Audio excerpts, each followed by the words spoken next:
mas o meu trabalho, junto à Casa Espírita que eu trabalho, Allan Kardec de São José do Rio Preto, assim como também na USE, que eu sou um dos colaboradores, tanto na Intermunicipal, que atende a região do Rio Preto aqui, vocês estão ligados aí inclusive, quanto na estadual.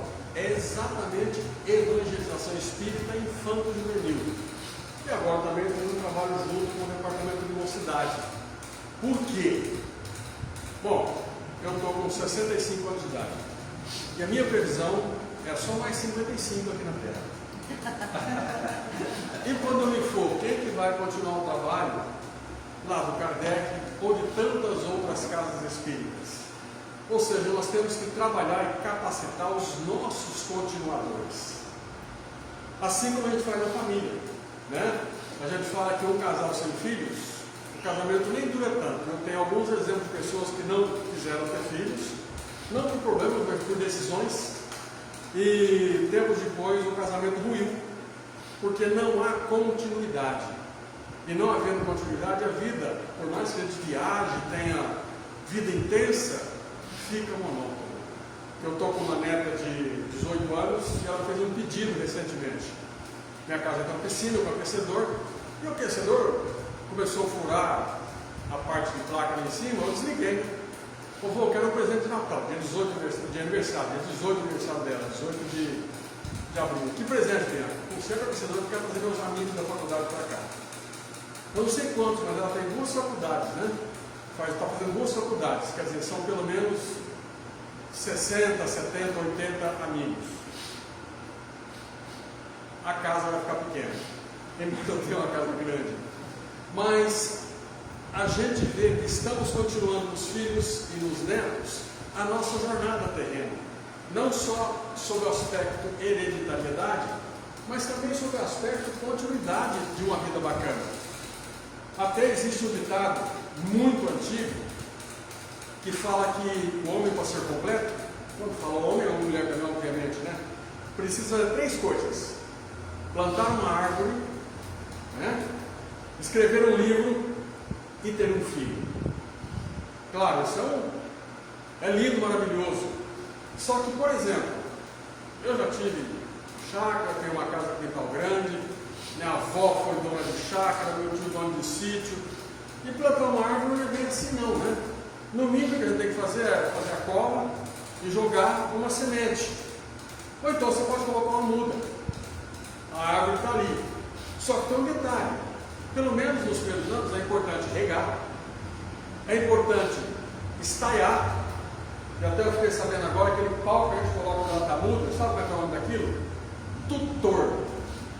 Assim como nós somos tutores dos nossos filhos, adotivos ou não, ou hereditários, o tutor da árvore serve para mantê-la ereta e crescer bonita. Então a gente fala estai ou estaca, mas o nome bonito é tutor. A gente também tem que podar essa árvore, porque eu quero que a árvore cresça, o tronco dela fique lisinho. Então tira a folhinha aqui, tira a folhinha ali, deixa a copa bem formada, até porque tem fio às vezes na rua, tem que limpar, né? A calçada minha eu varro segunda, quarta e sexta, que é o dia de coleta de lixo do Rio Preto. Na época do outono, vai começar a semana que vem, aí eu vou varrer quase todo dia, porque caem as folhas. E fico pensando que a casa está vazia. Mas a gente também tem que proteger, porque tem pragas. Eu estou com limoeiro em casa que de repente apareceu aqueles pulgões. Aí tem uma fórmula química, tem uma fórmula orgânica, a gente tem que fazer isso aí. A gente tem que ter reprodução das árvores. Uma coisa que eu aprendi, por exemplo, abacate. Abacate é uma árvore que ela tem um elemento macho e fêmea na mesma planta, só que não poliniza na mesma planta. Se eu não tiver um abacate ou outro abacateiro a pelo menos 1,5 km, 2 km de distância, não adianta, porque a abelha, o inseto, tem que ir naquela e vir nessa para poder nascer. Tem gente que tem abacate há 10 anos e nunca deu abacate. É como tem abacate num raio perto. O mamão, existe um mamão macho, um mamão fêmea e um mamão afrodita. O mamão macho dá só flor, lindo, maravilhoso. O mamão fêmea, não, o mamão fêmea dá fruto. E tem um híbrido hoje, já desenvolveram isso aí, que dá. Mas se eu plantar 2 pés de mamão e tiver só um macho, eu não vou ter mamão tão fácil. Então tem que entender também até o processo de reprodução de algumas plantas. É bom adubar, mesmo que seja um adubo foliar, um adubo de solo, ou um esterco. E mais ainda, tirar os parasitas, né? Eliminar aquelas coisas ruins, como o pulgão que eu eliminei do meu pé de mamão, como as ervas daninhas que eu elimino do meu gramado, tudo isso eu tenho que cuidar. Então, para tomar árvore, não é só plantar não, tem uma coisinha a mais. E escrever um livro. Gente, eu trabalhei na editora, fiz alguns livros, não como escritor, mas organizei livros, editei, produzi, depois trabalhei como editor autônomo, também produzi um livro. Claro, eu tenho basicamente que escrever uma história e procurar uma editora. Não é bem assim, né? A gente tem que entender o processo editorial. Primeiro, nós temos dois tipos de editor. Tem uma editora que comprou um livro muito bom, eu sou o Paulo Coelho da vida, escrevo um best-seller para vender milhões. Vou à editora e entrego. A editora vai produzir o meu livro, no mínimo 1.500 unidades, por edição ou por reimpressão. Essa produção dela, ela vai me remunerar, se eu for o Paulo Coelho, 7 a 10% bimestralmente sobre os exemplares vendidos. Se eu sou um anônimo, ela vai fazer os 1.500, vai colocar na distribuição dela, vai me remunerar de 3 a 5% bimestralmente. Dá para ficar rico fazendo livros? Não. Mas eu tenho também aquela editora, como eu tinha, trabalhava, fui sócio proprietário da editora, a gente faz um livro, quando você quer, eu quero 1.000 exemplares, a gente produz 1.000 exemplares e entrega todos para o autor. Ele vai procurar vender. Bom, aí, primeiro, vai ter que achar os leitores, né? Quem são meus leitores? Eu fiz um livro de terror, tá legal? Quem gosta de livro de terror? Eu vou ter que distribuir. Onde eu vou colocar esse livro para vender? Vou vender pela internet, vou vender pela Amazon, vou vender não sei para onde, vou colocar nas editoras das cidades, vou colocar nas bancas de jornais. Eu tenho também que me preocupar em fazer uma propaganda, uma publicidade do meu livro, dizer que o livro existe. Vou colocar cartaz no lugar, cartaz no outro, vou colocar minha foto, colocar a foto da capa do livro. Lançamento de livro é uma coisa interessante. Um livro, por exemplo, um cara conhecido, um médico de Rio Preto, resolve fazer um livro sobre alguma coisa diferente dele, ele lança esse livro, o Dr. Braille, todo mundo deve conhecer o Dr. Domingo Braille, escreveu alguns livros e quando falar, Dr. Braille vai lançar um livro lá no shopping center, não sei onde, 200 exemplares vendidos no lançamento. Mas será que o Valdo escreveu um livro vai vender 200 exemplares no lançamento? Eu também tenho que me preocupar com a distribuição desse livro, onde eu vou colocar. Tudo isso aí pesa e não é tão simples escrever um livro assim não. Quer dizer, escrever até que é simples, mas publicar, vender e tudo mais é mais complicado. E um filho? Aí que o bicho pega. Porque o filho, nós temos que preocupar, primeiro nós, né? Com a nossa formação intelectual. Porque tem até uns caras na internet que estão dizendo que não precisa de faculdade.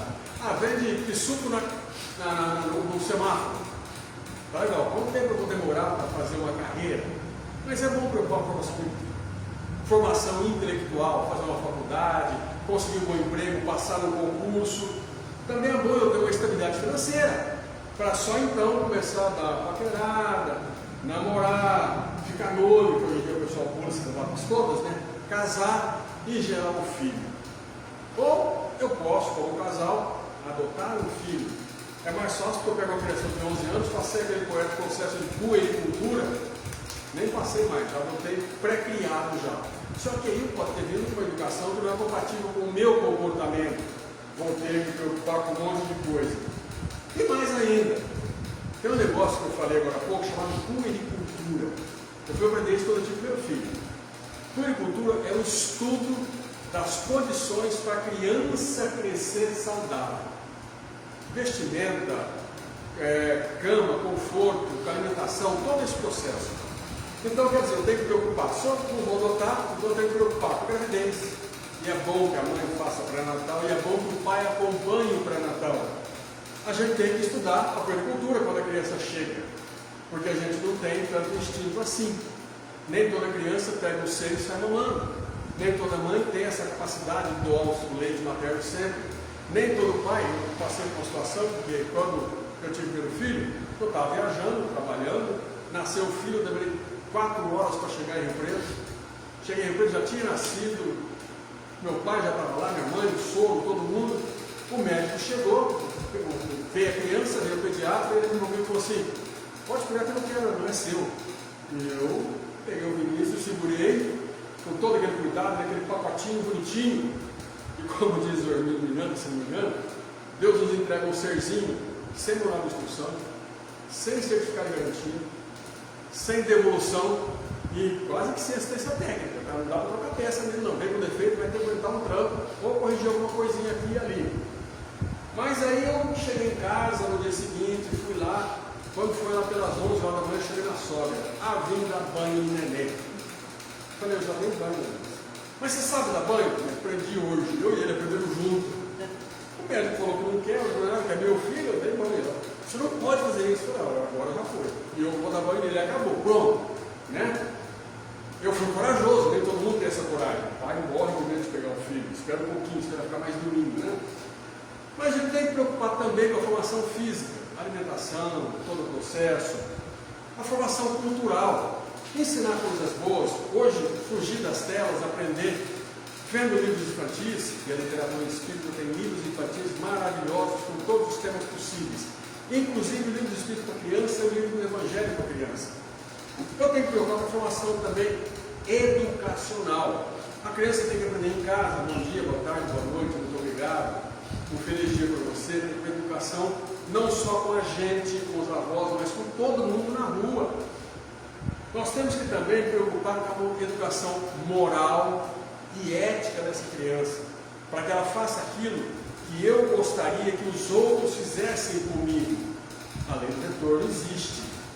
Eu tenho que preocupar com a formação humana. Essa criança tem que entender que ela vai ser um profissional na vida e vai ter que trabalhar para a sociedade, não é para ela. Se ela quiser se enriquecer, quanto mais ela produzir para a sociedade, mais fácil vai ser retorno. É isso que ela tem que entender. E claro, é importante também a formação religiosa. Qualquer religião tem a sua evangelização, catecismo, não importa o nome, mas aprende desde o princípio os princípios religiosos. Isso é muito importante. E nessa aí, principalmente a moral e ética humana e religiosa, o Espiritismo é riquíssimo nisso. Se vocês pegarem o manual, a orientação de evangelização da Federação Espírita Brasileira, os livros de orientação para a evangelização espírita e infanto-juvenil da FEESP, da USE e de outras entidades e editoras, é riquíssimo em formas de transmitir conhecimento para a criança. Eu posso falar para uma criança de 3, 4 anos sobre mediunidade? Posso. E nós falamos. Claro, dosado, devagar, dentro de uma estrutura que a criança vai compreender, sem assustar, aquilo para ela passa a ser normal. Então essa formação religiosa no Espiritismo, ela é muito forte.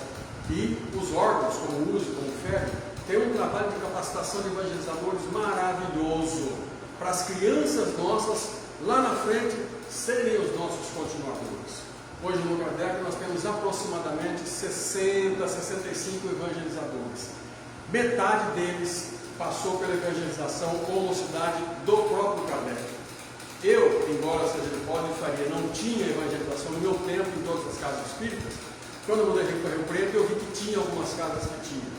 Fui na mocidade, comecei a trabalhar com evangelização espírita e parei uns tempos, voltei e continuo até hoje trabalhando com isso. Porque eu vejo a importância que isso teve na minha formação, que teve na formação dos meus filhos e de tantas outras crianças, inclusive a minha neta, que frequentou muito tempo comigo. Para ela era tão gostoso estar na sala de aula de evangelização, quanto ir caminhar ou de bicicleta ou a pé 2,5 km para ir de casa na evangelização. Então, sábado à noite eu dormia na minha casa, acordava cedo, um bom café da manhã e vamos caminhar no mínimo 2,5 km, que é o tempo de passar pelo Kardec. Ia passar pelo trilho do trem, passava pela Avenida Filadélfia, aquilo era uma festa.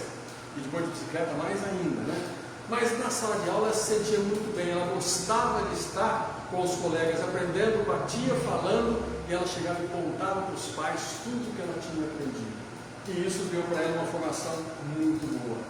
Mas a gente tem que entender que a formação, como eu disse no filho, não é só ter um filho, né? É muito mais do que simplesmente ter um filho. Um dos grandes problemas dos norte-americanos é relacionamento familiar. É o país que tem a maior quantidade de divórcios, embora o Brasil está tendo muito. É a quantidade de filhos que vão sair cedo de casa e que não tem relacionamento familiar com pais. Não tem relacionamento como a gente tem no Brasil. É comum a gente encontrar em filmes ou em relatos americanos o filho com seus 40 anos, o pai com 60 no caixão e o filho chorando porque nunca teve a oportunidade de dar um abraço no pai. Ou porque nunca disse para a mãe que a ama. Ou o pai, quando o filho vai embora e desaparece, ele fala assim que nunca disse para o filho que o amava. Lá eles têm muito disso. A gente aqui não fala muito que ama não, mas ele nem precisa. Embora tenha criança, mamãe, eu amo você, sabia? Muita criança fala isso e aprende a falar isso. Então lá existe um estudo muito forte da psicologia do comportamento familiar. E tem um processo que eles usam, que eles chamam de children see, children do. No nosso bom português, criança vê, criança faz. Porque na criação dos filhos é mais importante o exemplo do que o ensino. Ensinar, a criança pode aprender. Mas quando você vivencia um comportamento de um pai bom, esse comportamento vai marcar e a criança vai reproduzir. Porque eu sou formado em pedagogia, a criança, segundo Piaget, um dos grandes mestres da forma como o homem, o ser humano aprende, ele divide o ser humano em 3 infâncias. Primeira infância, 0 a 2 anos de idade. Segunda infância, 2 para 3 até 6, 7 anos de idade. Terceira infância, dos 6, 7 até os 12, 13, 14, que é quando começa a adolescência. Cada etapa dessa infância tem um processo de aprendizado. O primeiro processo de aprendizado começa por volta de 1 mês e meio, 2 meses. A criança aprende só copiando. Até os 2, 2 e meio, 93, a criança aprende só copiando mesmo. Ela copia a expressão facial dos pais, o movimento labial dos pais, o movimento do olhar dos pais, movimentos manuais, a forma como o pai se comporta, como ele senta, e ela vai copiando. Então a gente tem que ter aquela cadeira pequenininha para a criança sentar e cruzar a perninha igual o pai. A criança tem que aprender a brincar com a massinha, sobe no banquinho, vai em cima da pia, em cima da mesa, fazer a massinha, fazer o pãozinho, igual a mãe faz. A partir dos 2, 3 anos de idade, a criança continua copiando, mas agora ela dá uma ousada, dá uma inventada, ela inventa alguma coisa. Tem uma história interessante de uma criança que chega com o avô e fala assim: vô, você me dá tudo que eu peço? O avô pensa, não, eu não dou tudo que você pede, até porque, primeiro, eu não tenho tanta grana assim, você pegar as coisas que eu não tenho condições de comprar. Segundo, que nem tudo que você me pede, você precisa. Então eu não compro para você uma coisa desnecessária, eu não vou comprar para você uma coisa que pode te fazer mal, prejudicar alguma coisa com você. E a gente tem que pensar o que eu vou comprar de presente para você, o que você quer. Por que você faz essa pergunta? Não, porque o meu pai compra tudo o que eu peço. Tá bom. No domingo, a família reunida, o pai conversa com o filho e fala assim: ó, tua filha, minha neta, me fez essa pergunta e jogou essa expressão. Foi engraçado, ela pegou eu outro dia em casa, me perguntou a mesma coisa, só que ela falou que eu vou dar tudo que ela quer. 4 anos, 5 anos é a idade que a criança começa a fazer testes, experimentar. E eu e minha esposa tínhamos um combinado. Você só pode fazer alguma coisa se o pai e a mãe deixar. Se um dos dois não deixar, acabou, não faz. E depois eu converso com a tua mãe conversa comigo. Então vinha aqui, ela: pai, posso buscar um picolé? Não, porque está um pouco frio, agora você está um pouco rouco, então não pode. Ou às vezes fala assim: você já pediu para tua mãe? Ah, eu já. O que ela falou? Ela falou: não pode. Eu falei: então por que você não pediu para mim? Se ela falou que não pode, pode ficar bom, tem que pedir para o outro. Então a gente tinha esse combinado, que é bom os pais terem esse combinado. Mas a criança, 1 ano e meio, 2 anos de idade, ela está no carro. O pai joga a latinha de cerveja pela janela, para ela aquilo é normal. Ela vai jogar também a latinha de refrigerante, o potinho de iogurte, a embalagem do sorvete, do bombom, do chocolate, ela vai. A criança que vê o pai maltratar o porteiro, o síndico do condomínio, a faxineira da escola, a faxineira do condomínio, para ela aquilo é normal, ela também vai repetir esse comportamento. E depois, na segunda infância, vai até intensificar um pouco mais esse comportamento, vai deixar de fazer só com o jardineiro, com o faxineiro da rua, mas fazer com o colega que é menos favorecido financeiramente, ou que mora numa casa mais simples, ou que usa uma roupa mais simples, ela vai maltratar. E mais ainda, se o pai faz com a esposa, ele vai fazer com a irmã, vai fazer com a mãe, vai fazer com a namorada, vai fazer com muito mais gente. A criança que vê o pai com vícios ou hábitos ruins, né? Aquele pai que come com a mão, aquele pai que gosta do cigarro, que excede na bebida, a criança vai achar que é normal e vai repetir esse comportamento também. E a criança é tanto assim que repete até nas vestimentas. É uma delícia ver a criança botar o vestido da mãe, o sapato da mãe, e dar tropeçando e com dificuldade na casa porque ela está parecendo a mãe. E a criança volta até gravada no pai. Né? Ela vai repetir isso aí também. Por outro lado, com os hábitos, e nós estamos tendo um problema grave na sociedade hoje, que é a adultização infantil. Muitas mães, muitos pais, tios, tias, querem que a criança se vista como um pequeno adulto. Às vezes são roupas desconfortáveis, são roupas que não vai agradar a criança vai no banheiro com a tia da escola, a tia não consegue abrir a braguilha porque tem um zíperzinho desse tamanho assim, e dá um trabalho lascado. Mas ele tem que usar um jeans porque jeans é roupa de homem. Não. Ele pode usar um shortinho com elástico, prático, fácil? Pode. A criança que vê discussão em casa, vê discussão principalmente em casa, mas na rua também, ela passa a ver aquilo como normalidade e está sujeita a repetir aquilo com facilidade. Por outro lado, criança que vê o pai vendo um bom programa de televisão, um jornalismo um pouco mais sério, que não fale tanto de que ele está morrendo, que ele está matando, que ele está destruindo. Um pai que está lendo um jornal, e ainda tem pai que lê o jornal até hoje, e que a criança vai ler um quadrinho, ou dependendo da idade vai ler um horóscopo, a criança repete esses hábitos muito fácil e vai gostar. A criança que vê pai e mãe lendo o Evangelho, o Livro dos Espíritos, Sinal Verde, Nosso Lar, para ela que não é normal, ela também vai ler aquilo. Tem uma história interessante de uma mãe que está sentada no banco com um livro, do lado dela outra mãe sentada com um smartphone ou um tablet. Duas crianças ao chão, uma com um livro infantil, dando uma historinha, vendo, e a outra com um smartphone, com um tablet. E a mãe que está com o tablet fala assim: não sei como é que você consegue fazer tua filha ler? Eu brigo tanto que a filha nunca pega um livro para ler. Olha a força do exemplo, gente. A força do exemplo é extremamente importante. Preces e orações. Criança que o pai senta do lado, fala: vamos fazer a nossa prece para mim? Filho, vamos levantar para a escola? Senta e vamos agradecer a Deus pela luz do sonho que nós tivemos. Filho, faz um agradecimento pela nossa comida que nós estamos tendo agora, pela nossa vida que está boa, pela nossa felicidade. Para na beira da rodovia, na beira da rua de pegar a rodovia. Filho, vamos fazer uma prece para a gente pedir a Deus para ajudar nós e os nossos amigos de estrada. Cheguei onde eu estava, lá na praia, senta para, vamos agradecer pela nossa viagem. Ou seja, esse elo com o divino, com o sagrado, a criança aprende também desde bebê, desde pequenininho, independente da religião. É comum no islamismo, por exemplo, que os pais têm que fazer aquela reverência a Allah, encostar a cabeça no chão. A criança não vê o pai fazendo aquilo lá, porque ela não pode entrar na mesquita, mas ela vê pela porta bem longe, ela vai repetir aquilo. Até nas religiões mais radicais vai acontecer de repetir esse gesto. E a leitura do Evangelho então, hein? Eu faço o Evangelho em casa todo dia X, na hora X, independente de se for eu esposa, eu esposo o filho, eu esposo o filho neto. Fazemos a leitura do Evangelho com calma, com pressa, desliga a televisão, desliga tudo. Eu tenho um amigo meu que é padre, né?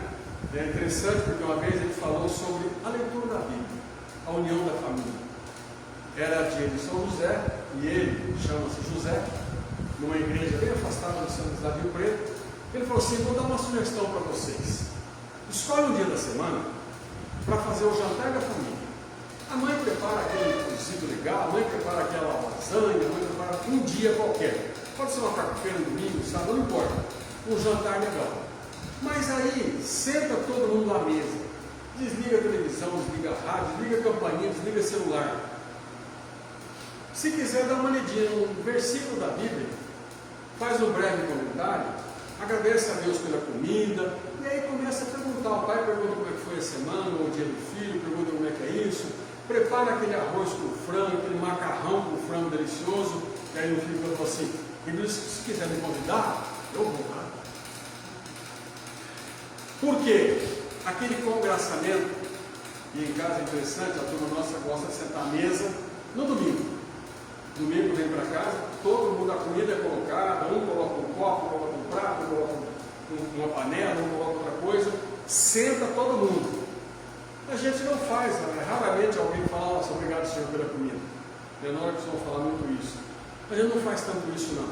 Mas enquanto está no almoço, brinca, zoeira, eu não gosto disso, eu então não como, eu gosto daquilo, me dá, você quer comer um pedacinho disso, e fica aquela brincadeira gostosa, aquela zoeira, aquela alegria. Nós gostamos de fazer isso. É interessante fazer, como disse no livro do Padre José Antônio, pelo menos um dia por semana. E é claro, né? Aquele dia que a gente vai na casa espírita. Gente, os nossos melhores evangelizadores lá do Kardec são pai e mãe de evangelizandos de crianças. Todo mundo que chega no Kardec, eu explico como é que funciona.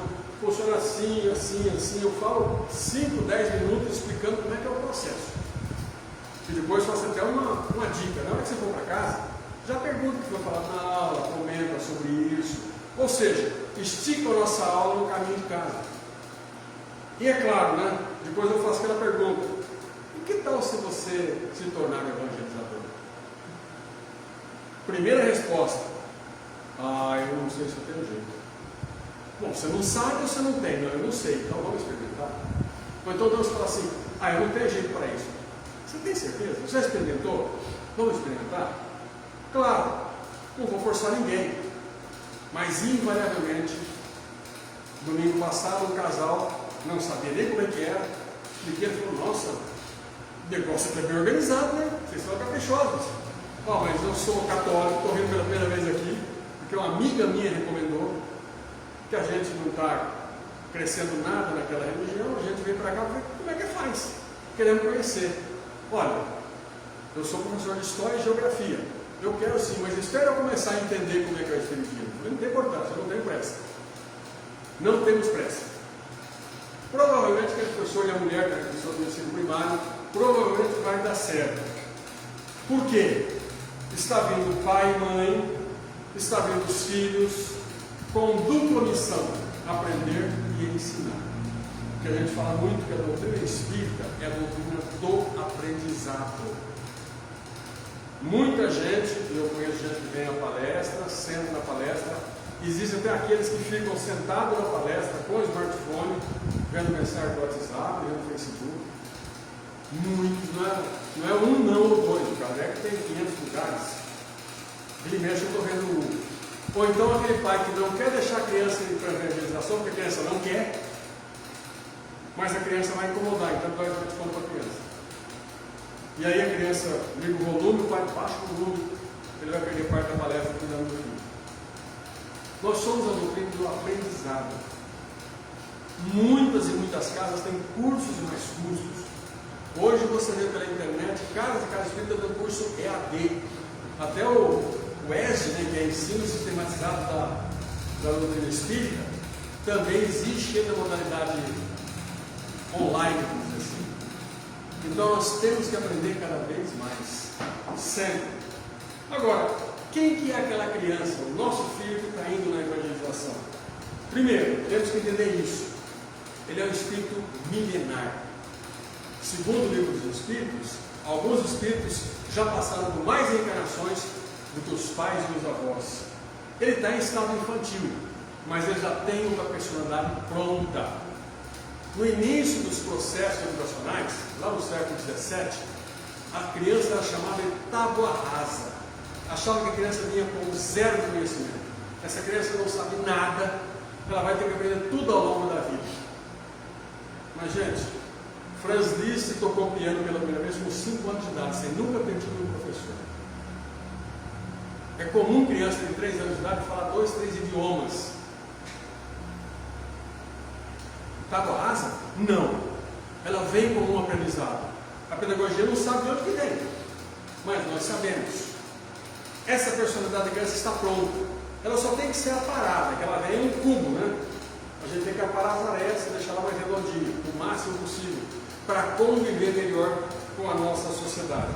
Ela ainda tem limitações físicas e limitações intelectuais, mas ela está em processo de reformatação, reformulação do seu comportamento.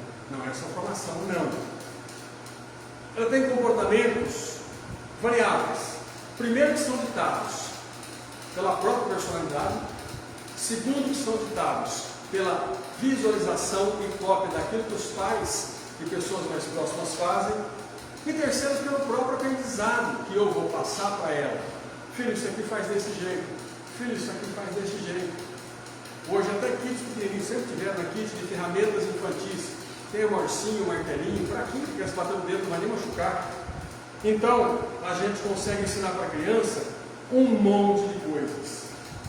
Claro, esse espírito pode ser muito mais desenvolvido do que os pais ou até mesmo os avós. Só os órgãos infantis e a mente ainda está meio obscura, ainda está meio obstruída, barrada, porque ela precisa aprender novas impressões.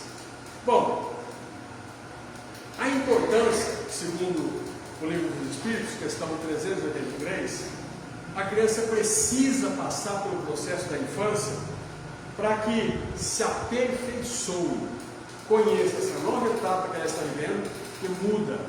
Gente, uma reencarnação, ela demora, hoje na nossa sociedade, uma média de 60 anos de idade. Mas nós passamos um período de erraticidade, que vai levar de uma reencarnação em outra. Um espírito esclarecido bom, 50, 70, 100 anos. Então vamos pegar 120 anos. Se nós imaginarmos que há 120 anos atrás não tinha computador, não tinha carro, não tinha moto, a eletricidade não tinha em todo lugar ainda. E eu vim agora, meu filho está nascendo agora, no mundo que já tem tudo isso. Então ele vai ter que aprender algumas coisas novas. E é claro, esse espírito está também mais acessível às impressões que chegam até ele, que os pais ou aqueles que convivem com ele vão transmitir. Então por isso que é importante a infância. E por isso que é importante o ensino religioso, tanto quanto educacional, ou cultural, ou moral, e tantos outros. Bom, uma pergunta que se faz muitas vezes é: os pais podem exercer alguma influência sobre os filhos no processo reencarnatório? Nós não temos dúvida disso, né? Nós podemos moldar, inclusive nós podemos ver nos nossos filhos muitos comportamentos que nós temos ou tivemos quando eles eram crianças. Então os pais, sim, exercem grande influência. E outra pergunta que se faz também, né? A mãe está se preparando para ter o meu filho, está começando a se soltar para ter gravidez, e começa a fazer prece pedindo: ai, Senhor, eu gostaria que alguém tipo Emmanuel, tipo Carebar, tipo assim, Chico Xavier, reencarnasse no nosso lar. É possível isso? É possível trazer para o útero materno um espírito superior, ou melhor, ao invés daquele espírito inferior que vem talvez para atrapalhar o mundo, por tentar atrapalhar muita coisa nesse mundo? Não. O espírito já está programado, muitas vezes, até antes do pai reencarnar.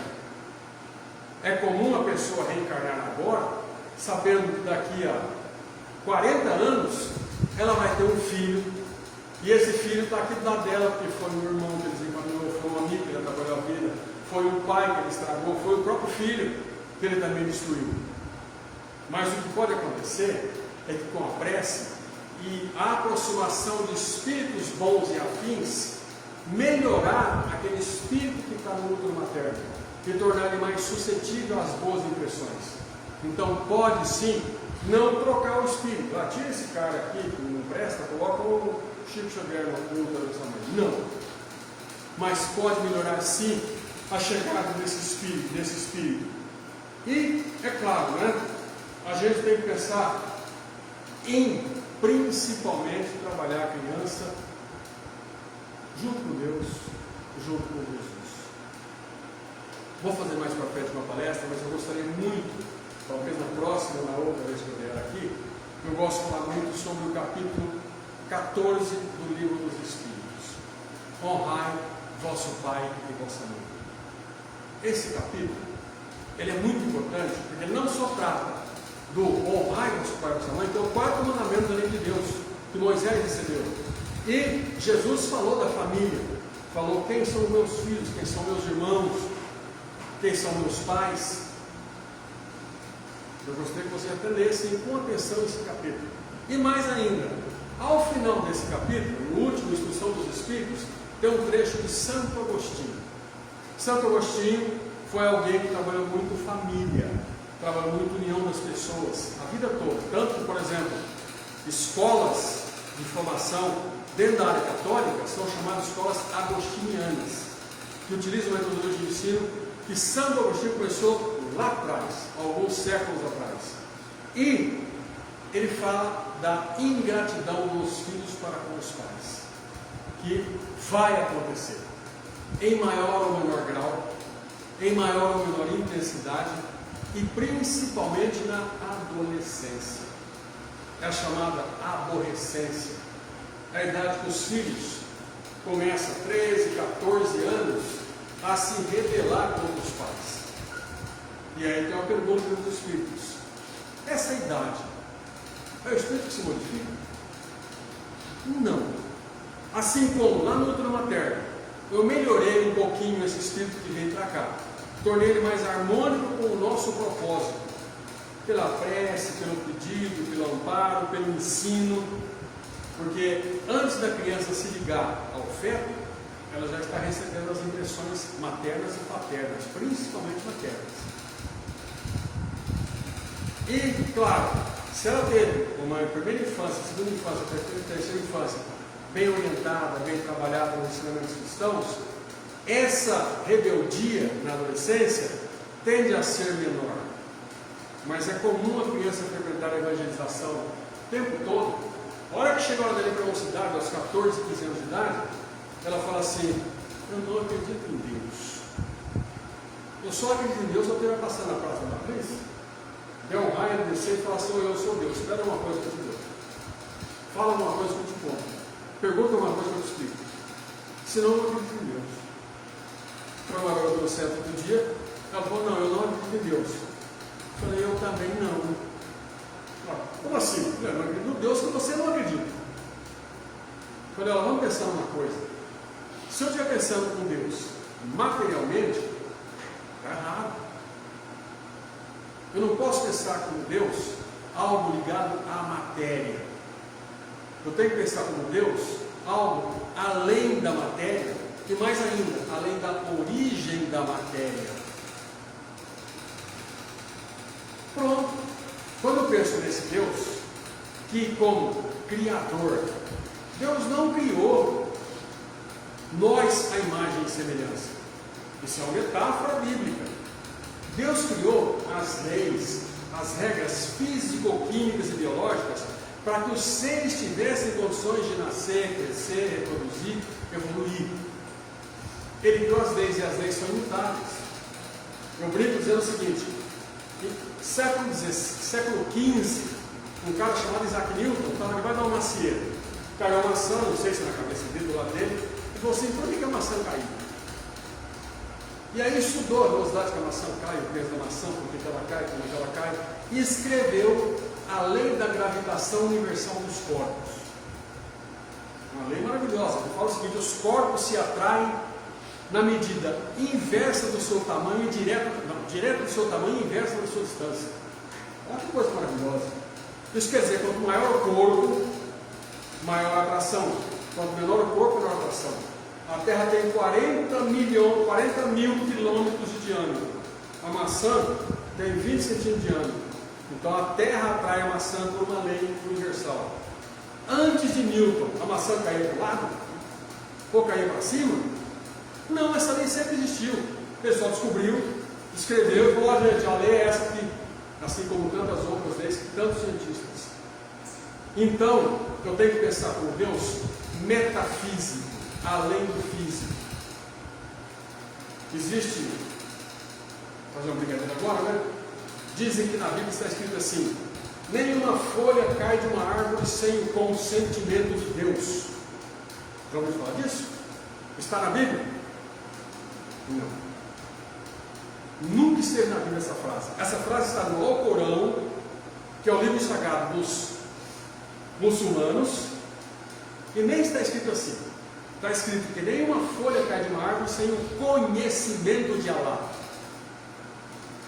Não é Deus que fica ali falando assim, agora vai cair aquela folha, agora vai cair aquela, agora cai aquela pedra ou da roda. Não, ele não está com o joystick comandando um joguinho chamado vida. Para a folha cair, ela está ligada à árvore. Aí a folha tem uma alteração na sua constituição física e biológica e química. Aqui onde ela está ligada, tem uma mudança no pH da própria folha, e isso faz com que ela comece a secar e caia. É uma lei da vida, do mundo. Assim como a Terra está aqui, o Sol está ali, nenhum vai atrair o outro por enquanto. A Terra vai ser atraída pelo Sol, mas daqui a uns 5 milhões de anos ainda. Por quê? Porque existe essa lei da atração gravitacional. Então é esse Deus que eu tenho que entender.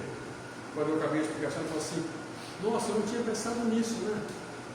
Mas a primeira pergunta do Espírito falou que é Deus. É a causa primária de todas as coisas, ou seja, a origem de tudo isso. Se a gente pensar Deus como pai e só pai, tem pai que dá uma cintada no filho, tem pai que pisa no pé do filho, às vezes até para dar uma maltratadazinha. Não, Deus não é só pai, é muito mais do que pai. E mesmo o nosso mundo, a nossa reencarnação, as nossas situações, eu saio de casa na moto, dou aquela parada antes da partida na moto, Senhor, Deus, Jesus, me ajuda a ter uma boa viagem, porque Deus não vai estar ali no guidão pertinho de mim, talvez o anjo da guarda, o Espírito amigo vai estar ali montado na garupa, claro, mas se eu de repente começar a usar muito, ele falou, vai sozinho, eu estou longe de você, não quero mais ser abusado. Mas eu quero essa ajuda, não de Deus, mas do que a gente chama de divindade. E é isso que a criança tem que aprender, o jovem tem que entender.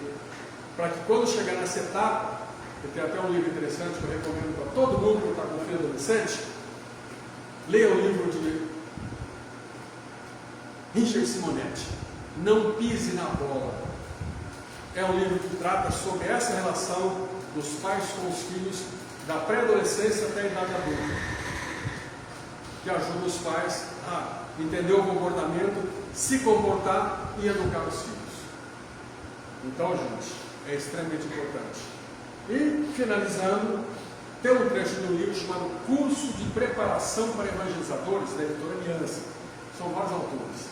E tem um texto nesse livro, não desprezes a criança, entregando-a aos impulsos animalizados. Recorda que todos nos achamos em processo de educação e reeducação diante de divino mestre. Lembremos-nos da nutrição espiritual dos meninos e meninas através das nossas atitudes e nossos exemplos, nossos avisos e as correções em momento oportuno.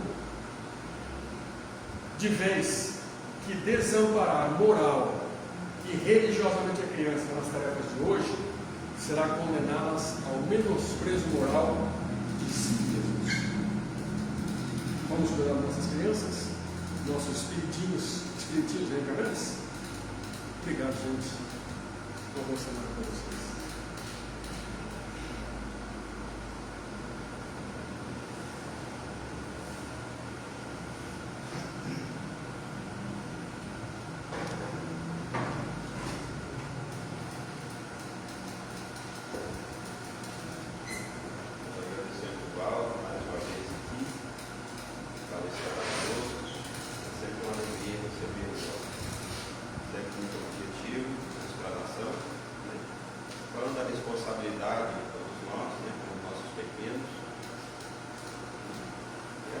Que tipo de cidadão nós vamos deixar para o futuro.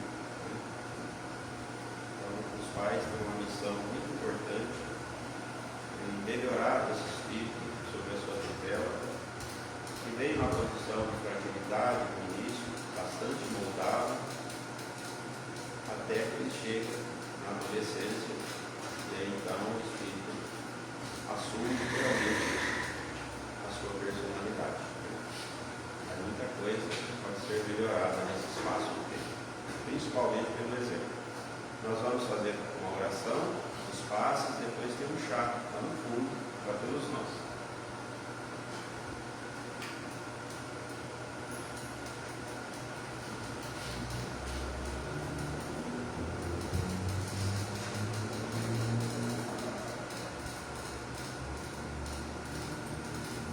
Pensamento elevado em Jesus nesse instante, nós agradecemos a presença dos bons espíritos, da energia da nossa Mãe Santíssima, e que envolva todos aqueles que se encontram aqui na noite de hoje, tanto no plano físico quanto no plano espiritual. Gostaríamos também, nesse instante, de envolver os nossos irmãos doentes, aproveitando a energia de amor que emana no ambiente. Nós vamos elevar o nosso pensamento nesse instante aos hospitais, envolvendo aqueles nossos irmãos que se encontram nesse instante em grande sofrimento, onde muitos deles estão passando por grandes dores físicas e morais, pelo abandono. Eles sejam envolvidos, cada um de acordo com as suas necessidades, transmitindo a eles a paz e o equilíbrio que eles tanto necessitam nesse instante, fortalecendo a todos com a fé e a esperança de dias melhores virão. Que a paz e o amor